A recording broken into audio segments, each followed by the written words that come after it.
அருமையான கர்த்தருடைய பிள்ளைகளே, இந்த காலை வேளையில் இயேசு கிறிஸ்துவினுடைய அந்த விலையேற பெற்ற இரக்கம் நிறைந்த அந்த புண்ணிய வார்த்தை உங்களுக்கு நேராய் கடந்து வருகிறது. யோசுவாவின் இடத்தில் சொன்னார். என்ன சொன்னார்? கானான் தேசத்தை மீட்க யோசுவாவுக்கு அழைப்பு வந்தது. யோசுவா கிட்ட கர்த்தர் சொன்னார், யோசுவா, நான் இந்த கானான் தேசத்தை நான் மீட்டெடுக்கணும் அப்படின்னார். இந்த காலை வேளையில உங்களையும் உங்க பிள்ளைகளையும் உங்க குடும்பத்தையும் பார்த்து சொல்றார், உங்களை கர்த்தர் மீட்டுக்கொள்ள போகிறார். வாசித்து பார்ப்போமா? வாசித்து பாருங்கள். யோசுவாவின் புஸ்தகம் 1ஆம் அதிகாரம் 5வது வசனத்தை வாசித்து பார்க்கும் பொழுது, நீ உயிரோடு இருக்கும் நாளெல்லாம் ஒருவனும் உனக்கு முன்பதாக எதிர்த்து நிற்பதில்லை. நான் மோசேயோடே இருந்தது போல உன்னோடும் இருப்பேன். நான் உன்னை விட்டு விலகுவதும் இல்லை, உன்னை கைவிடுவதும் இல்லை என்று சொல்லியிருக்கிறார். அல்லேலூயா! என்ன அழகா சொல்றாரு பாருங்க. நீ உயிரோடு இருக்கும் நாளெல்லாம் ஒரு தீமையின் மனுஷனும் உன்னிடத்தில் வர முடியாது. அவள் அழகா சொல்லியிருக்கிறார். நான் மோசே கூட மட்டும் நான் இல்லை, இந்த நாட்கள்ல உன்னோடும் உன் பிள்ளைகளோடும் உன் குடும்பத்தோடும் உன்னுடைய வீட்டோடும் இன்னும் உன்னிடத்தில் இருக்கிற எல்லா ஆஸ்தியோடும் அந்தஸ்தோடும் நான் உன்னோடு கூட இருக்கிறேன். பயப்படாதீங்க, பயப்படாதீங்க. யார் என்ன செய்ய முடியும்?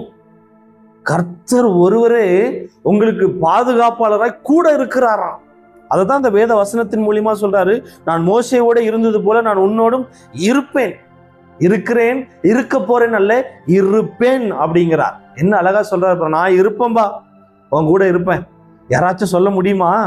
நான் சாகுற வரைக்கும் உன் கூட இருக்கிறேன்னு சொல்றவங்க ஒரு நாள் நம்மளை விட்டுட்டு போயிடுவாங்க.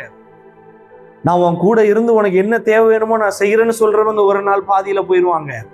ஒன்னே ஒண்ணு நீங்க புரிஞ்சுக்கணும். எப்பவும் எனக்கு ரொம்ப பிடிச்ச வார்த்தை அது. நான் எப்பவும் சொல்லுவேன், பாதியில வந்த மனிதர்கள் ஒரு பாதையில் போய்விடுவார்கள்.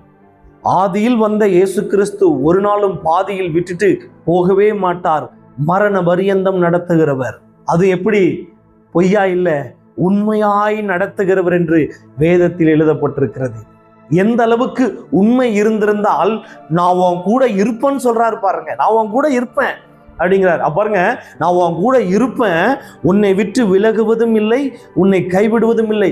நீங்கள் தடமாறும் பொழுது அவருடைய கை உங்களை விட்டு விடாது, உங்களை இறுக பிடித்திருக்குமா.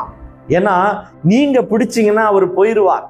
அவர் பிடிச்சார்னா உங்க கரத்தை ஒரு நாளும் அவர் விடமாட்டார். அதான் அவர் சொல்றாரு, நான் உன்னை கைவிடவில்லை, நான் உன் கூட இருக்கிறேன், நான் உன்னை விட்டு விலகுவதில்லை. நீ ஏன் கண்டதை யோசித்து கொண்டிருக்கிற? ஒருவேளை உங்க வாழ்க்கையில அநேக காரியத்தை குறித்து பயந்து கொண்டிருக்கலாம். இவர்கள் விலகி போயிட்டார்கள், இவர்கள் இப்படி சொல்லிவிட்டார்கள், அவர்கள் அப்படி சொல்லிவிட்டார்கள் சொல்லி நீங்க ஒரு வேளை கலங்கி புலம்பிக் கொண்டிருக்கலாம். ஆனா இந்த வேத வசனத்தின் மூலியமா கர்த்தர் சொல்றாரு, யார் போனா என்ன, யார் இருந்தா என்ன, யார் வந்தா என்ன, யார் வரலன்னா என்ன, நான் உன் கூட இருப்பேன். அல்லேலூயா! இது எவ்வளவு பெரிய ஒரு வார்த்தை பாருங்க.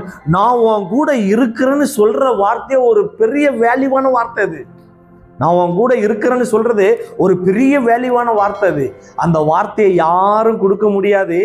இஸ்ரவேலின் ராஜா மாத்திரமே உங்களுக்காக இந்த வேத வசனத்தின் மூலியமா கொடுத்திருக்கிறார். அதுதான் இதனுடைய மெயின் காரியம். என்னன்னா, கானான் தேசத்தை மீட்டெடுக்கணுமா, நீ போ யோசுவா அப்படின்னார்.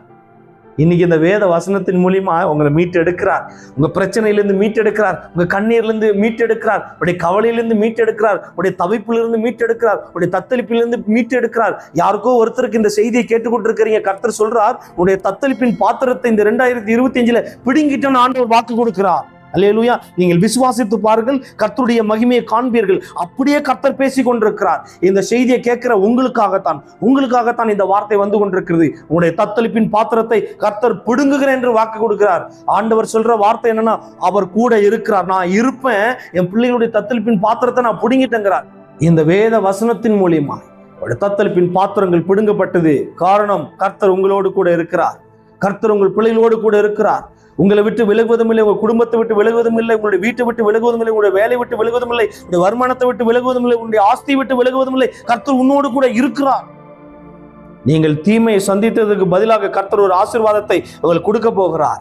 கர்த்தர் உங்களோடு கூட இருப்பேன் என்று வாக்கு கொடுத்திருக்கிறார். நான் உனக்கு முன்னும் இருப்பேன், பின்னும் இருப்பேன், உனக்கு நான் எல்லா பக்கத்துல இருந்து உன்னை நடத்துவேன்னு வாக்கு கொடுத்திருக்கிறார். வாக்கு கொடுத்துட்டார்னா அவர் வாக்கு மாறவே மாட்டார். அல்லேலூயா. என்ன அழகா சொல்லப்பட்டிருக்குது பாருங்க. நீ திடமனதாயிரு, கவலையெல்லாம் விட்டுரு, கூட இருக்கிறவர் சர்வ வல்லமை உள்ள தெய்வம். அல்லேலூயா. இந்த வேத வசனத்தின் மூலியமாய் கர்த்தர் உங்களை ஆசீர்வதித்து உங்களோடு கூட இருந்து உங்களை நடத்துவாராக. ஆமென். அன்பின் பரிசுத்த பிதாவே, உங்க கிருபைக்காக தயவுக்காக நன்றி செலுத்துறேன். ஆண்டவரே, நீர் தான் இந்த வேத வசனத்தின் மூலியமா உங்க பிள்ளைகளோடு கூட சொன்னீர், நீ உயிரோடு இருக்கும் நாளெல்லாம் மறுபணமனுக்கு முன்பதாக எதிர்த்து நிற்பதில்லை, நான் மோசேயோடு இருந்தது போல உன்னோடும் கூட இருப்பேன் என்று சொல்லியிருக்கிறேன், நான் உன்னை விட்டு விலகுவதும் இல்லை, உன்னை கைவிடுவதும் இல்லை என்று சொல்லியிருக்கிறேன். ஆண்டவரே, உங்க பிள்ளைகள் எந்தெந்த மனுஷன் மூலியமா கைவிட்டு போனார்களோ எனக்கு தெரியாது, எந்தெந்த மனுஷங்க அந்தரத்துல நான் பார்த்துக்கிறேன்னு சொல்லிட்டு விட்டுட்டு போனாங்களோ எனக்கு தெரியாது. ஆண்டவர், எந்தெந்த பிள்ளைகள் தவித்துக் கொண்டிருக்கிறார்களோ எனக்கு தெரியாது. அவர்களுக்கெல்லாம் உடைய பரிசுத்த ஓங்கிய புயம் கடந்து போய் அவர்கள் நீங்க தாங்கிக் கொள்ளும்படியாக நான் ஜெபிக்கிறேன், அவளை தப்ப வைக்கும்படியாக நான் ஜெபிக்கிறேன், அவங்களோடு கூட நீங்க இருக்கும்படியாக நான் ஜெபிக்கிறேன், அவங்களை நீங்க நடத்தும்படியாக நான் ஜெபிக்கிறேன். உங்க சர்வ வல்லமை உள்ள கரத்துல ஒப்புக்கொடுத்து ஜெபிக்கிறேன். பொறுப்படுத்திக் கொள்ளுங்க, கிருபையில மறைத்துக் கொள்ளுங்க, பெரிய காரியத்தை செய்யுங்க. இயேசு கிறிஸ்துவின் நாமத்தின் மூலம் ஜெபிக்கிறோம் எங்கள் ஜெபம் கேளுமே எங்கள் நல்ல பிதாவே. ஆமென். God bless you. கர்த்தர் உங்களை ஆசீர்வதிப்பாராக.